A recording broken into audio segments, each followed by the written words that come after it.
Hi, this is देवियर। और basically इस video में हम लोग बात करने वाले हैं गोल्डी दर्पण के बारे में। हम लोग कंटिन्यू करते हैं जहाँ से हमने छोड़ा था, और अभी लास्ट यूनिट जो हमारी लास्ट चैप्टर जो बच रहा है, इसके बाद प्रकाशिकी के बाद बच रहा है इलेक्ट्रॉनिक्स बच रहा है, इलेक्ट्रोस्टैटिक्स जो लास्ट चैप्टर है वो बच रहा है। तो अभी सॉरी फॉर इनकन्वीनियंस, कुछ टाइम के लिए हो सकता है लेट हो गया हो और वीडियो आप लोग को नहीं मिल पाया हो, उसका रीजन बहुत सारे हो सकते हैं। लेकिन फिलहाल हम लोग यहाँ से कंटिन्यू करते हैं। इस वीडियो में हम लोग बात करने वाले हैं गोलीय दर्पण की, किस तरह से गोलीय दर्पण बनते हैं, उनके नॉमेनक्लेचर क्या होता है, कौन सी फोकस होती है, कौन सा मुख्य फोकस, ध्रुव, वक्रता केंद्र वगैरह वगैरह क्या होता है, और द मोस्ट इंपॉर्टेंट थिंग कि उन दर्पणों से प्रतिबिंब कैसे बनते हैं। क्वेश्चन सबसे ज्यादा जो आते हैं वो यही आ सकते हैं कि प्रतिबिंब कहाँ पर बनेंगे, किस तरह से बनेंगे, उनकी प्रकृति क्या होगी, प्रकार क्या होगा, और साइज क्या होगा। तो ये तीन चीजें आपको पता होनी चाहिए। तो इस वीडियो में हम लोग डिटेल में पढ़ने वाले हैं एकदम से कि किस तरह से प्रतिबिंब बनते हैं, और मैं उम्मीद करता हूँ कि इस वीडियो को देखने के बाद कोई भी डाउट नहीं बचेगा आपका प्रतिबिंब के बनने में, दर्पण द्वारा प्रतिबिंब के बनने में। ठीक है। तो सबसे पहले अगर हम बात करें प्रतिबिंब कैसे बनते हैं, उससे पहले हम लोग बात कर लेते हैं कि एक्चुअल में प्रतिबिंब दर्पण कैसे बनते हैं। तो देखो, दर्पण बनाने का सीधा कॉन्सेप्ट क्या होता है कि हमने कोई भी एक खोखला कांच का कोई एक खोखला गोला लिया और उसको काट दिया, उसको एक एक्सिस के अकॉर्डिंग काट दिया। जैसे ये हमारे पास एक कांच का खोखला गोला था, इसको हमने यहाँ से इस तरह से काट दिया। अच्छा, इसको भी अगर ना समझ में आ रहा तो ऐसे समझ लेते हैं, हमारे घरों में जो कोई भी दर्पण होते हैं तो हम क्या करते हैं, कांच की प्लेट को, एक कांच की प्लेट की किसी भी एक तरफ, जो ट्रांसपेरेंट कांच की प्लेट है जिसके आर पार आसानी से देखा जा सकता है, उसकी एक साइड को चमकदार पॉलिश से रंग देते हैं, मतलब एकदम से चमकदार बना देते हैं, जिससे क्या हो, प्रकाश टकरा कर वापस लौट जाए। और परावर्तन की यह परिभाषा ही होती है कि प्रकाश का किसी चमकदार सतह से टकरा कर वापस लौटना परावर्तन कहलाता है। तो हमने क्या किया, एक सतह को चमकदार कर दिया। अब उसी दर्पण को, जिसमें हम लोग चेहरा देख रहे हैं, उस दर्पण को अगर हम एक तरफ फोल्ड कर दें, जैसे फॉर एग्जाम्पल के लिए हमारे पास एक जस्ट हाँ, तो देख, मान लो हमारे पास इस तरह की कांच की कोई एक कांच की प्लेट सीधी थी, हमने इसकी एक तरफ पॉलिश कर दिया। अब जब हमने एक तरफ इसके पॉलिश किया तो इस सतह से प्रकाश का परावर्तन होगा। जिधर से परावर्तन होगा उसको कहते हैं परावर्तक तल। अब इस कांच की प्लेट, जो सीधी कांच की प्लेट थी, हमने उसको इस तरह से फोल्ड कर दिया। जैसे ही फोल्ड किया, अब इसको, इस एक प्लेट को ही हम चाहे तो उत्तल दर्पण बना सकते हैं, चाहे अवतल दर्पण बना सकते हैं। बस कंडीशन क्या है, सिर्फ पॉलिश पर डिपेंड करेगा कि अगर हमने इस तरफ, इस कांच की प्लेट की इस तरफ अगर हमने पॉलिश कर दी, इसको चमकदार बना दिया, तो ये बन जाएगा अवतल दर्पण। और अगर हमने कांच की जो प्लेट थी ना, जो हमने इस तरह से फोल्ड किया था, इस सतह को अगर हमने पॉलिश कर दिया, तो ये बन जाएगा उत्तल दर्पण। अच्छा, कौन सा उत्तल है कौन सा अवतल है, इसको याद करने की एक छोटी सी ट्रिक ये होती है कि जैसे कौन, इसको अवतल दर्पण को हम कहते हैं, अवतल दर्पण को हम हिंदी में कहते हैं कॉनकेव, सॉरी इंग्लिश में कहते हैं कॉनकेव। तो केव का मतलब सीधा सीधा होता है गुफा। तो देखो, अगर इस तरह से का दर्पण है और इसका दूसरा सतह एकदम से परावर्तक है, चिकना है, तो अभी जो प्रकाश की किरण आएगी वो क्या होगी, इधर जाएगी। इधर का मतलब ये गुफा दिख रही है। तो जब प्रकाश की किरण एक गुफा जैसी में प्रवेश करे तो वो होगा कॉनकेव। और दूसरा एकदम से जस्ट अपोजिट, जो जस्ट अपोजिट क्या हो जाएगा इसका, कॉन्वेक्स, मतलब कि उत्तल। तो अवतल का मतलब जब प्रकाश की किरण गुफा में प्रवेश करे तो वो अवतल होगा। एक दूसरा तरीका और है, वैसे ये काफी कंफ्यूजिंग होता है, लेकिन हाँ फिलहाल, जब भी जब भी प्रकाश का परावर्तन जब भी प्रकाश का परावर्तन दबे हुए तल से हो, मतलब इधर प्रकाश जा रही है और इस तल से जब परावर्तन हो, तो ये होता है अवतल, अवतल। और दूसरा जस्ट अपोजिट इसका क्या होगा, जब प्रकाश का परावर्तन उभरे हुए तल से हो, मतलब बीच में जो मोटा जैसा दिख रहा है इस तल से हो, तो ये होगा हमारा उत्तल। ठीक है। अच्छा, अब बात करते हैं इनके नॉमेनक्लेचर की। नॉमेनक्लेचर क्या होता है, मतलब नाम किस तरह से रखते हैं। तो देखो, हमने क्या किया था, एक हमारे पास पिछली स्लाइड में अगर हम चलें, जस्ट वेट अ मोमेंट, अगर हम लोग देखो तो ये हमारे पास क्या था, अ, हाँ, तो ये हमारे पास गोला था, इस गोले को हमने काट के एक को, मतलब एक प्लेट काट ली थी पतली, जो मुड़ी हुई है बीच में। अब ये जो गोला मतलब यहाँ से माना तो इस तरह से देखेंगे तो देखने में कुछ इस तरह से दिख रहा है। अब ये जो पूरा गोला था, इस तरह से गोला था, इस गोले से हमने इतना हिस्सा तो काटा, ये वाला ये हिस्सा ही तो काटा। तो इस गोले का जो केंद्र है ना, वो इस दर्पण के लिए कहलाता है वक्रता केंद्र। सीधा सा फंडा, इस गोले के लिए जो केंद्र था पूरा ये वाला जो हिस्सा था, उसमें से हमने इतना दर्पण निकाल लिया, ये वाला हिस्सा दर्पण का निकाल लिया, तो ये वाला जो केंद्र है ना, इस दर्पण के लिए कहलाएगा वक्रता केंद्र। ठीक है, और यहां से हमको दिख रहा है कि इस वाले बिंदु से यहां तक की दूरी, इस वाले बिंदु से यहां तक की जो दूरी है, यहां से लेके यहां तक की जो दूरी है वो क्या होगी, दर्पण की गोले की त्रिज्या, और वही इस वाले पॉइंट के लिए क्या हो जाएगी, इस दर्पण के लिए हो जाएगी वक्रता त्रिज्या। अच्छा, अब अगर ये वक्रता त्रिज्या है तो इसके ठीक मतलब कि यहाँ ये रहा वक्रता केंद्र, इसको कैपिटल सी से दिखा दे रहे हैं, और ये दर्पण का ध्रुव इसको पी से दिखा दे रहे हैं, पोल, ठीक है ना। इनके बीच में क्या होगा, बिल्कुल ठीक बीचों बीच में एक बिंदु होता है एफ, जिसको कहते हैं फोकस, मतलब कि और यहाँ से यहाँ तक की जो दूरी वो कहलाती है फोकस दूरी, और यहाँ से यहाँ तक की जो दूरी कहलाती है वो कहलाती है वक्रता त्रिज्या। ठीक है, तो सीधा सा मतलब क्या हुआ कि दर्पण जिस गोले का भाग था, जिस गोले का भाग था उसके केंद्र को ही हम कहते हैं वक्रता केंद्र, और फोकस क्या होता है, वक्रता केंद्र ध्रुव के ठीक बीचों बीच का बिंदु, है ना। और फोकस से दर्पण के बीच की दूरी फोकस दूरी, वक्रता केंद्र से दर्पण के बीच की दूरी को वक्रता त्रिज्या, ये सीधे से फंडे होते हैं। ठीक, अच्छा, अब थोड़ा और आगे चलते हैं, तो आगे हम लोग देखेंगे, आगे हम लोग देख रहे हैं कि किस तरह से, अब हम अगर इसको क्लियर करता हूं, ठीक है।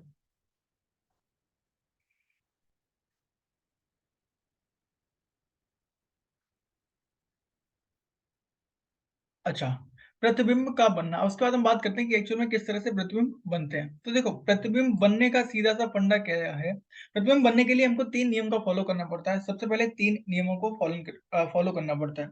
उससे पहले थोड़ी सी और बात कर लेते हैं कि किस तरह से दर्पण होते हैं। तो अगर हमारे पास ये रहा एक दर्पण, ये कोई भी दर्पण है, मतलब कोई प्लेट है, अगर हमने उसकी इस तरफ पॉलिश कर दी तो आप लोग बताएंगे ये कौन सा दर्पण होगा, अवतल दर्पण। ठीक है, अब इस अवतल दर्पण में क्या होगा, इसका कहीं फोकस दूरी इसकी यहाँ पर होगी, वक्रता केंद्र इसका यहाँ पर होगा। ठीक है, अब अगर बात करते हैं दर्पणों के फोकस क्या होते हैं, तो देखो दर्पण के फोकस का सीधा सा फंडा क्या होता है, ये यहाँ से लेके ये जो रेखा निकलती है, ये जो रेखा दर्पण के ध्रुव से एक जो रेखा होकर निकलती है, इसको कहते हैं मुख्य अक्ष। क्या, मुख्य अक्ष कहते हैं। ठीक है, अब इसके बाद हमको क्या पता है कि अगर कोई प्रकाश की किरण मुख्य अक्ष के समांतर आ रही है, कोई प्रकाश की किरण मुख्य अक्ष के समांतर आ रही है, तो वो क्या होगा, वो प्रकाश की किरण मुख्य अक्ष के समांतर आने के बाद जब दर्पण से परावर्तित होगी तो वो फोकस से होती हुई चली जाएगी। और इसका जस्ट अपोजिट क्या है कि अगर कोई प्रकाश की किरण फोकस की तरफ आ रही है तो वो दर्पण से परावर्तित होने के बाद मुख्य अक्ष के समांतर हो जाएगी। ठीक है, ये दोनों ही कंडीशन में ठीक है, दोनों का मतलब यह है उत्तल और अवतल के लिए दोनों के लिए सही है। फॉर एग्जाम्पल के लिए अगर हमारे पास उत्तल दर्पण होता तो उत्तल दर्पण में भी हम क्या करते, उत्तल दर्पण का मतलब क्या, इस तरफ से पॉलिश कर दी होगी हमने, है ना। इस तरफ से जब हमने पॉलिश करी होगी तो इसकी मुख्य अक्ष तो वही होगी, कौन सी रेखा, जो ध्रुव से होके जाती है वही मुख्य अक्ष। अब अगर मुख्य अक्ष पर कोई भी प्रकाश की किरण यहाँ से अगर दर्पण के मुख्य अक्ष के समांतर आ रही है तो इसका फोकस कहाँ होगा।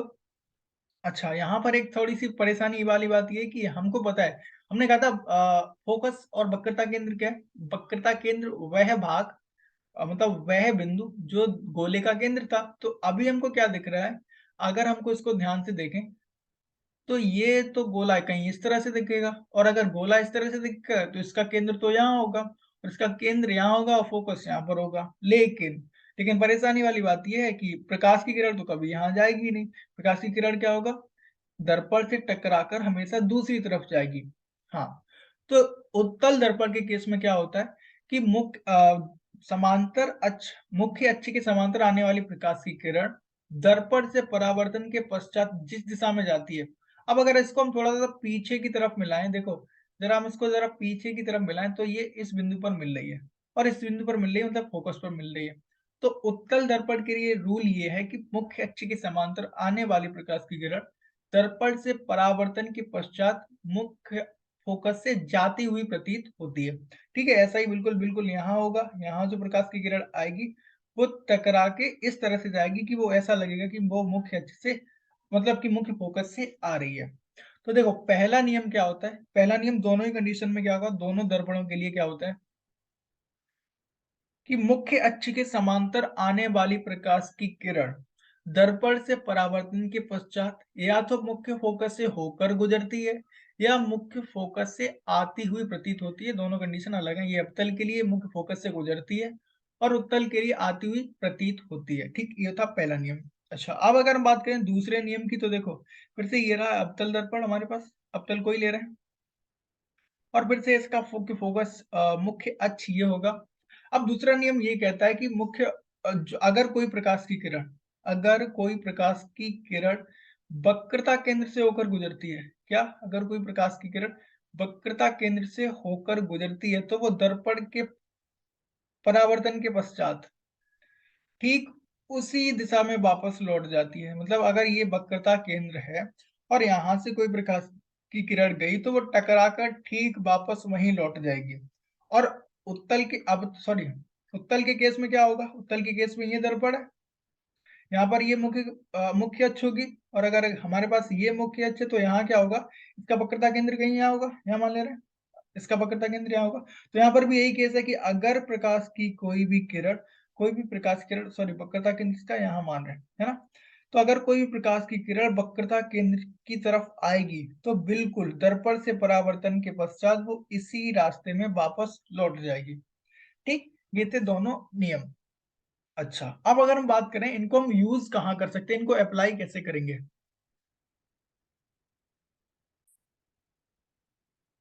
तो देखिए, जब भी हम अवतल दर्पण से प्रतिबिंब बनाते हैं तो अवतल दर्पण में 6 स्थितियां संभव होती हैं।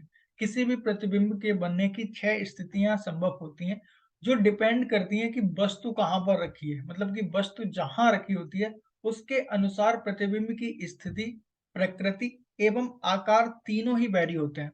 ठीक है, तो सबसे पहले एक बात और कंफर्म कर लेते हैं कि जब भी कोई प्रतिबिंब वास्तविक होगा तो वो उल्टा बनेगा और यदि वो आभासी है तो सीधा होगा। मतलब कि सीधा आभासी और वास्तविक उल्टा, ये दो कॉम्बिनेशन कभी भी नहीं बदलते। मतलब कि अगर एक प्रतिबिंब उल्टा है तो 100% वो वास्तविक होगा और यदि कोई प्रतिबिंब सीधा है तो 100% वो आभासी होगा। इसमें कोई भी चेंज नहीं होता।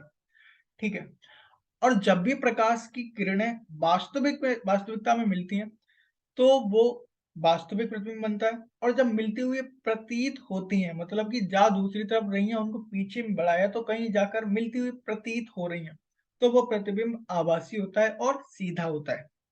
सबसे पहले हम बात करते हैं कि अवतल दर्पण के लिए वस्तु जब अनंत पर रखी हो। ठीक है, तो ये फिर से मान लेते हैं ये रहा हमारा अवतल दर्पण।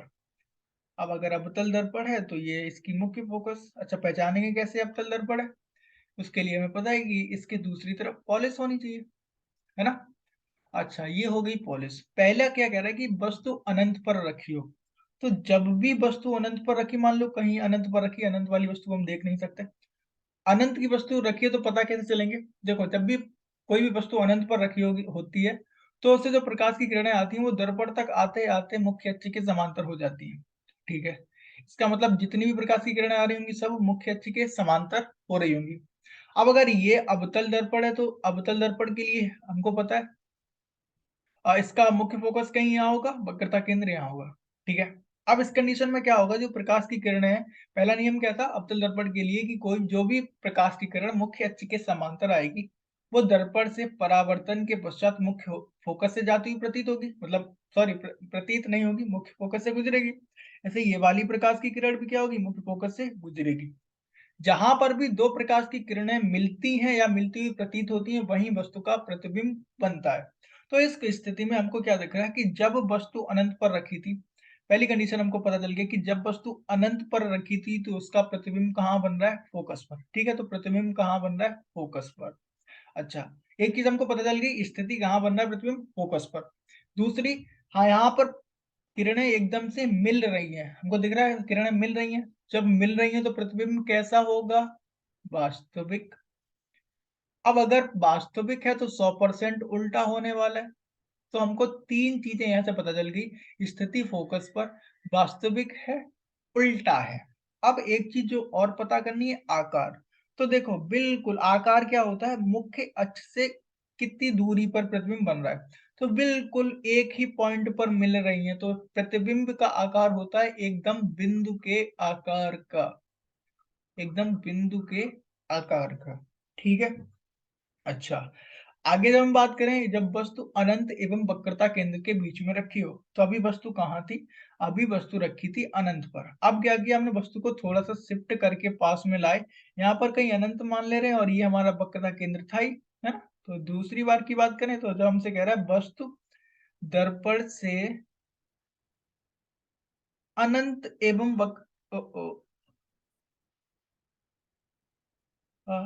थोड़ी सी प्रॉब्लम है, ये शायद व्हाइट बोर्ड के साथ में नहीं होती, लेकिन डिजिटल बोर्ड में तो ये होती है। तो ठीक है, ये रहा हमारा दर्पण, और ये यहाँ पर इसका मुख्य अक्ष है। अब जब इसका मुख्य अक्ष हमको मिल गया, तो ये यहाँ पर इसकी फोकस दूरी होने वाली है, और ये यहाँ पर इसका वक्रता केंद्र होने वाला है। अच्छा, सवाल हमसे ये कह रहा है कि जब वस्तु अनंत एवं अनंत कहीं यहाँ पर होने वाला है, और वक्रता केंद्र ये रहा सी, और ये रहा फोकस मतलब कि एफ, है ना। तो फिर से परेशान, तो अब हमसे वस्तु कहाँ पर पूछ, अब से हमसे कह रहा है कि वस्तु कहाँ रखी है? वस्तु रखी है वक्रता केंद्र और फोकस के बीच में, तो यहाँ पर मान लेते हैं वस्तु रखी है। अच्छा, प्रतिबिंब बनाने के लिए हमको दो किरणों की जरूरत पड़ती है। तो पहली किरण माना कि जो एक यहाँ से वस्तु से निकली, और वो मुख्य दर्पण से टकराई, मुख्य अक्ष के समांतर जा रही थी। जैसे ही प्रकाश की किरण मुख्य अक्ष के समांतर जा रही थी, तो हमें पता क्या होगा? वो परावर्तन के पश्चात मुख्य फोकस से जाती हुई प्रतीत होगी। अच्छा, दूसरा नियम ये कहता है कि अगर कोई भी वस्तु मुख्य फोकस से जा रही है, तो दर्पण से परावर्तन के पश्चात वो मुख्य अक्ष के समांतर हो जाएगी। ठीक। अब जहां पर दो प्रकाश की किरणें मिलती हैं या मिलती हुई प्रतीत होती हैं, वहीं पर हमारा प्रतिबिंब बनता है। तो इस स्थिति में दिख रहा है कि हमको ये मान लेते हैं, ये हमारी ओ डैश वस्तु थी, तो यहाँ पर इमेज ये बन जाएगी हमारी इमेज आई, आई डैश हमारी इमेज बन रही है। अब यहां से हमको क्या क्या दिख रहा है? पहली बात, कहाँ बन रही है? तो हमको दिख रहा है कि वक्रता केंद्र और फोकस के बीच में बन रहा है ना। वक्रता केंद्र और फोकस के बीच में इमेज बन रहा है, तो स्थिति क्या होगी? वक्रता केंद्र और फोकस के बीच। ठीक। उसके बाद हमको दिख रहा है प्रकाश किरणें वास्तविक में मिल रही है, तो प्रतिबिंब कैसा है? वास्तविक। और जो वास्तविक है वो उल्टा होगा, नो परेशानी, वास्तविक है वो उल्टा होगा। अच्छा, आकार क्या दिख रहा है? हमको दिख रहा है वस्तु बड़ी थी और प्रतिबिंब छोटा है, तो वस्तु से छोटा, आकार कैसा हो गया? वस्तु से छोटा। ठीक है। दो कंडीशन यहाँ पर हमारी एकदम से फिनिश होगी। बात करते हैं तीसरी कंडीशन पे। ठीक है, तीसरी हमसे कह रहा है, तीसरी कंडीशन में हमसे कह रहा है जब वस्तु वक्रता केंद्र पर रखी, तो तीसरी कंडीशन में हमने क्या किया? वस्तु को थोड़ा सा और खिसकाया, थोड़ा सा और खिसका कर हम कहाँ ले आए? बिल्कुल देखो, दर्पण के पास में लाते ही चले जा रहे हैं, तो अभी हम कहाँ ले आए? इसको वक्रता केंद्र पर ले आए, अनंत से वक्रता केंद्र की तरफ बढ़ा रहे हैं। तो ठीक है, वक्रता केंद्र का मतलब यहाँ पर फोकस, और यहाँ पर वक्रता केंद्र। हमने वस्तु को उठा के रख दिया है, अब हमने वस्तु को उठा के रख दिया वक्रता केंद्र पर। ठीक है, वक्रता केंद्र पर, वक्रता केंद्र पर ही मान ले रहे हैं, यहाँ पर थोड़ा पॉइंट है। उसके बाद पहला नियम, समांतर अक्ष के मुख्य अक्ष के समांतर जाएगी, वो दर्पण से टकराने के पश्चात मुख्य फोकस से गुजरेगी। दूसरा नियम, मुख्य फोकस से जो जाएगी वो टकराने के पश्चात वक्रता केंद्र के मुख्य अक्ष के समांतर हो जाएगी। ठीक है, तो उस कंडीशन में क्या होगा? ये प्रतिबिंब हमारा बन जाएगा। बिल्कुल। अच्छा, ये थोड़ा ड्राइंग में प्रॉब्लम है, लेकिन एक्चुअल में ये प्रतिबिंब यहाँ ही बनता है। ठीक है। अच्छा, इसका मतलब हमको दो चीजें फिर से दिख रही हैं क्या? पर जब वस्तु वक्रता केंद्र पर रखी, तो प्रतिबिंब कहाँ बन रहा है? वक्रता केंद्र पर ही बन रहा है, मतलब की स्थिति क्या होगी? वक्रता केंद्र पर, वक्रता केंद्र पर। अच्छा, उसके बाद हमें क्या चाहिए? प्रकृति। तो वस्तु के नीचे बन रहा है, मतलब कि उल्टा, उल्टा, और उसके बाद प्रकाश की किरणें मिल रही हैं, तो वास्तविक। अच्छा, वास्तविक आकार कैसा है? बिल्कुल वस्तु के आकार का, बिल्कुल वस्तु के आकार का। ओके। आगे हम बात करते हैं अगली कंडीशन में। तो अगली कंडीशन क्या होगी? जब वस्तु वक्रता केंद्र और मुख्य फोकस, मतलब कि अब हम क्या करना है, इसी को थोड़ा सा एडिट कर देते हैं। अब हमने क्या किया? वस्तु को रख दिया वक्रता केंद्र और मुख्य फोकस के बीच में, मतलब कि ये रहा वक्रता केंद्र, और हमने वस्तु को उठा के यहाँ रख दिया बीच में कहीं। जैसे ही हमने वस्तु को बीच में रखा तो पहला नियम फिर से लगाया। पहला नियम कहता है कि जो भी प्रकाश की किरण मुख्य अक्ष के समांतर जाएगी वो टकरा के मुख्य फोकस से गुजरेगी। और दूसरी क्या कह रहा था, दूसरी कह रहा था जो भी मुख्य फोकस से जाएगी, इधर पर थोड़ा और बड़ा होना चाहिए था, वो क्या होगा, वो गुजरेगी यहाँ से इस तरह से। और ये जो प्रतिबिंब बनेगा, वो पहला नियम क्या था, मुख्य जो प्रकाश की किरण मुख्य अक्ष के समांतर जाएगी वो दर्पण से टकराने के बाद मुख्य फोकस से गुजरेगी। और दूसरा नियम कह रहा था जो मुख्य फोकस से जाएगी वो टकराने के बाद मुख्य अक्ष के समांतर हो जाएगी। तो कुल मिलाकर ये यहाँ पर जो दोनों किरणें मिल रही हैं, फिर से जब जब भी दोनों दो प्रकाश की किरणें मिल रही हैं, मिलने का मतलब प्रतिबिंब वास्तविक बन रहा है, और जो वास्तविक बनता है वो उल्टा बनता है। फिलहाल यहाँ पर स्थिति देखेंगे तो क्या है, वक्रता केंद्र के पीछे वक्रता केंद्र के पीछे मतलब कि अनंत एवं वक्रता केंद्र के मध्य में कहीं बनने वाला है। अनंत एवं वक्रता केंद्र के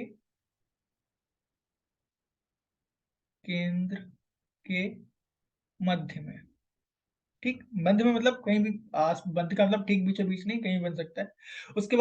उसके बाद अगर हम बात करें कि स्थिति क्या होगी, सॉरी स्थिति की बात कर चुके हैं, प्रकृति क्या हो रही, वस्तु के नीचे बन रहा है मतलब कि उल्टा, प्रकाश की किरणें मिल रही हैं मतलब कि वास्तविक,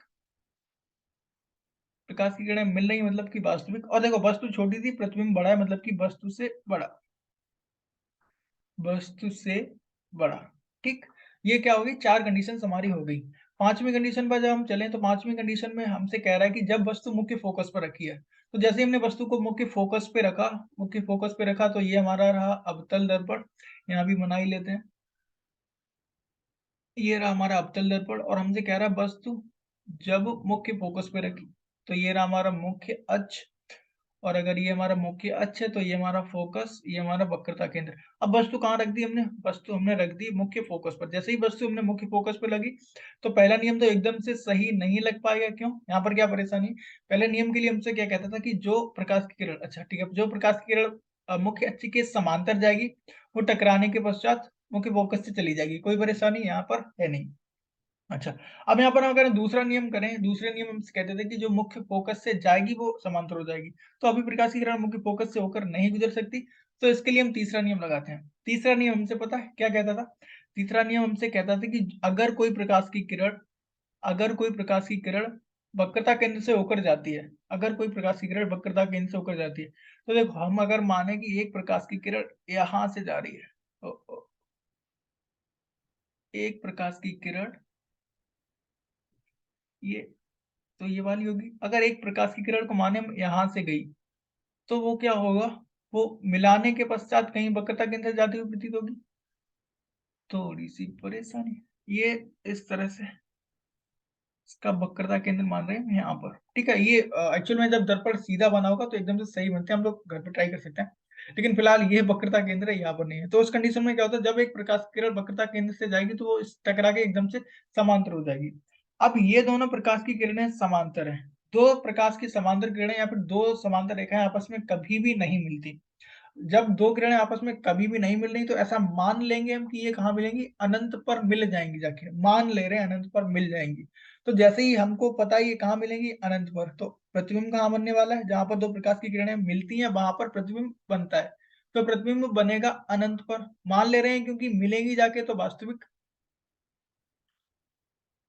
और जो वास्तविक होगा होगा वो हमेशा ही उल्टा होगा, ठीक है। तो अनंत पर वास्तविक उल्टा, और आकार क्या होगा, देखो आकार का मतलब सीधा होता है जहां पर प्रकाश की किरणें मिल रही, तो अगर यहाँ मिल जाती तो इतना बड़ा प्रतिबिंब, यहाँ मिलती तो इतना बड़ा, यहाँ मिलती तो इतना बड़ा, अब अनंत पर तो बहुत बड़ा बनेगा। तो वस्तु से बहुत बड़ा,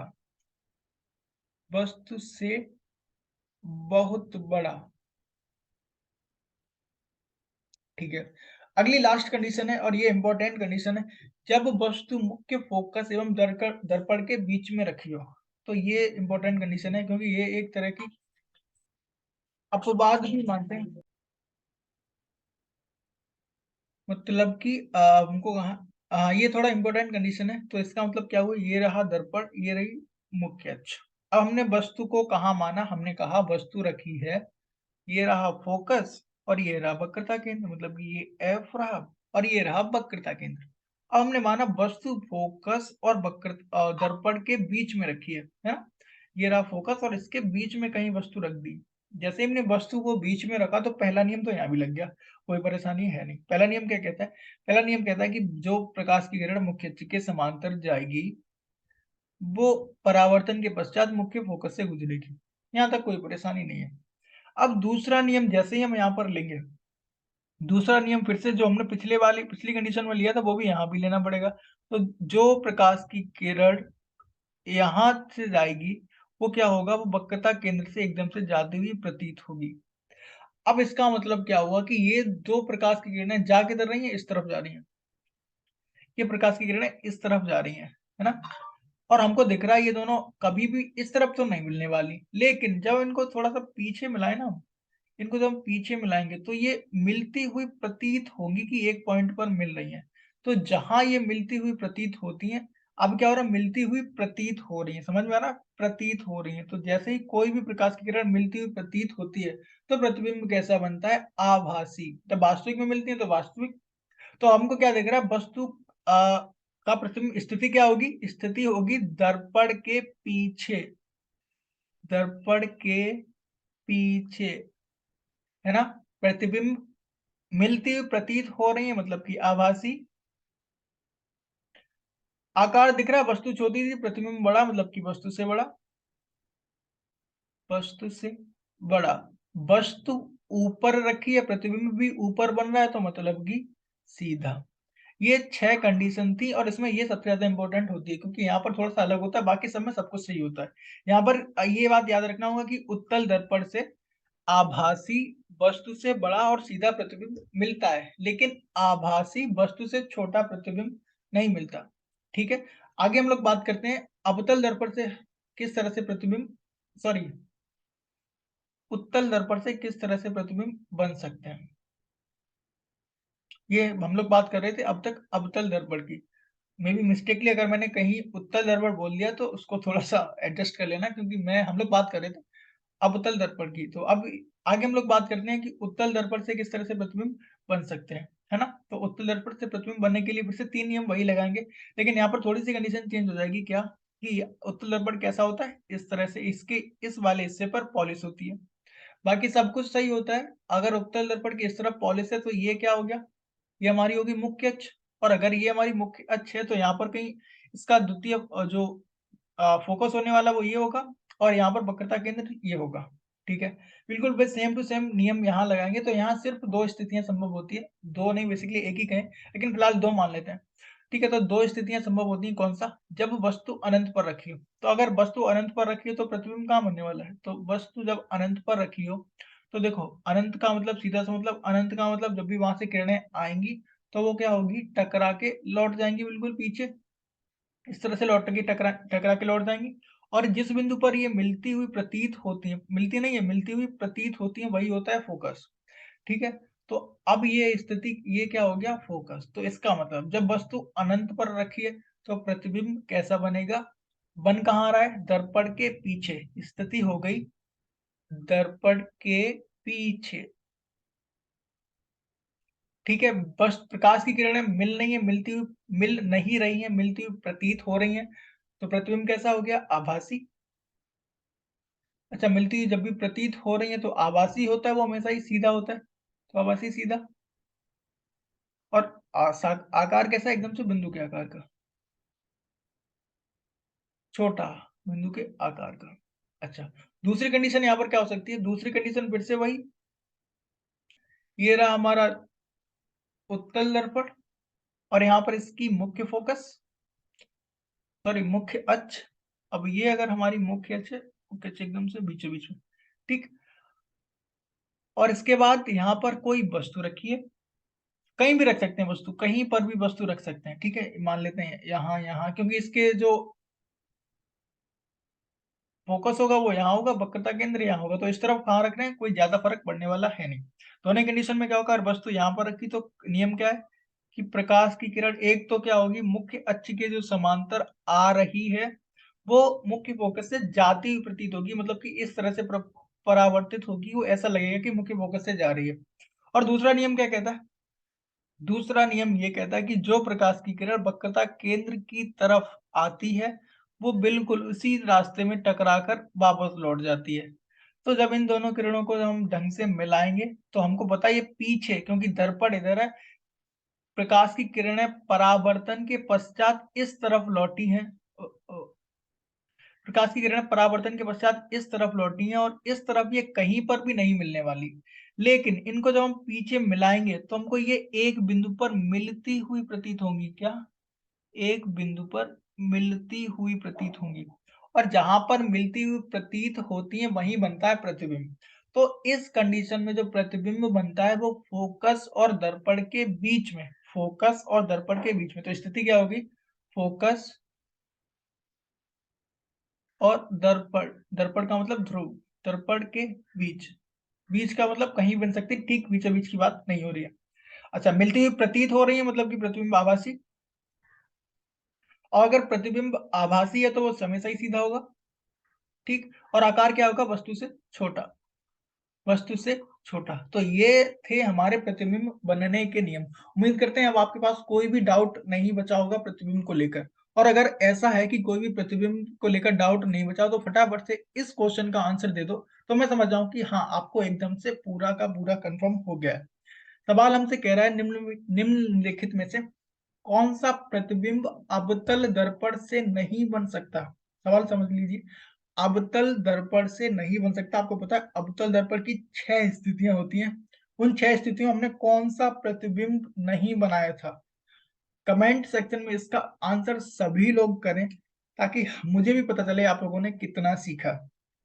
और अगेन, अगर हम लोग बात करें, आप लोग टीजीटी की तैयारी कर रहे हैं तो बिल्कुल चैनल को सब्सक्राइब कर सकते हैं। मैं बिल्कुल एक टॉपिक भी नहीं छोड़ने वाला, विद प्रैक्टिस पूरा कंप्लीट कोर्स फ्री में करा के दूंगा, ये मेरी प्रॉमिस है। ठीक है, तो आप लोग बिल्कुल अपनी तैयारी करते रहिए और बेस्ट ऑफ लक।